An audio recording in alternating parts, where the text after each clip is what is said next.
Hello, எல்லோரும் எப்படி இருக்கிறீங்க? இன்றைக்கி வெள்ளிக்கிழமை சாப்பாடு பார்க்கலாங்க. சாப்பாடு இருக்குது.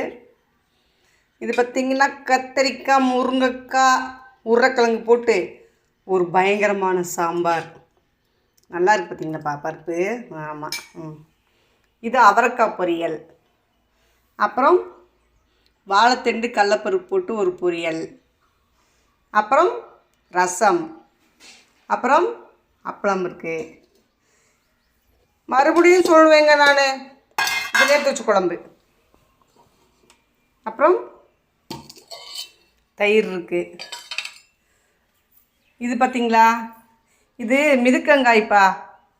நம்ம கோவக்காய் இருக்கு இல்லையா, அதோடு சேர்ந்தது தான் இது. மிதுக்கங்காய் நம்ம வீட்டு பக்கத்துலேயே கிடக்கு, வீட்டு கீழே. இதை நல்லா அறுத்து காய போட்டு வத்தல் வச்சுக்கலாம். சூப்பராக இருக்கும். இன்றைக்கி சமையல் அவ்வளோதான். தேங்க்